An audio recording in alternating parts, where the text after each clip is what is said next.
বিকেল দিকে বা সন্ধ্যের দিকে ঘাটাল থেকে ইম্পলা, মাউরুট, ছোড়ার, সুলতানপুর লাইনে গাড়ি চলাচল বিঘ্নিত হতে পারে। নমস্কার, এই মুহূর্তে আমরা রয়েছি ঘাটালের কেন্দ্রীয় বাস স্ট্যান্ডে।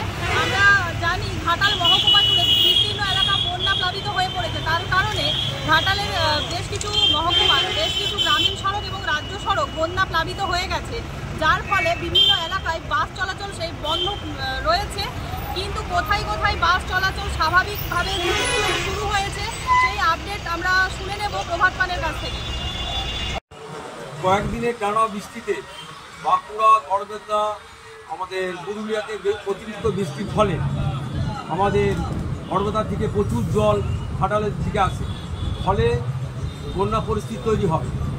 আমাদের রাধানগরে খানিকটা জল উঠে গেল গতকাল, তারপর জল কমে গেছে, ফলে এখন জলটা কম বাড়ছে, ফলে ঘাটালের উপর দিয়ে সমস্ত রুটে বাস চলাচল স্বাভাবিক আছে। ঘাটাল থেকে চন্দ্রকোনা থেকে হাওড়া, ডানলপ, হলদিয়া, এদিকে ঘাটাল, মেদিনীপুর, নারাজল, এদিকে পাঁশকুড়া, এদিকে গোপীগঞ্জ লাইনে গাড়ি চলছে। ঘাটাল থেকে ইম্পলা, মাউরুট গাড়ির চলাচল স্বাভাবিক আছে, কিন্তু ওই রাস্তায় সকাল থেকে অল্প অল্প জল বাড়তে আরম্ভ করেছে। যদি এরপর বেশি জল বাড়ে তাহলে কিন্তু বিকেল দিকে বা সন্ধ্যের দিকে ঘাটাল থেকে ইম্পলা, মাউরুট, ছোড়ার, সুলতানপুর লাইনে গাড়ি চলাচল বিঘ্নিত হতে পারে যদি জল না বাড়ে। যদি জল বাড়ে আর যদি জল না বাড়ে তাহলে গাড়ি চলাচল স্বাভাবিক থাকবে।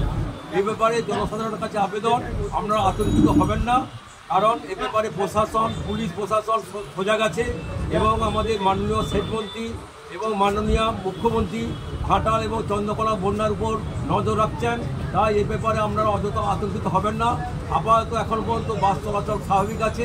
আশা করছি জল খুব একটা বাড়ছে না বা মানুষের অসুবিধা হবে না। অযথা আপনারা আতঙ্কিত হবেন না। প্রভাত পান, কনভেনার, ঘাটাল মহকুমা বাস।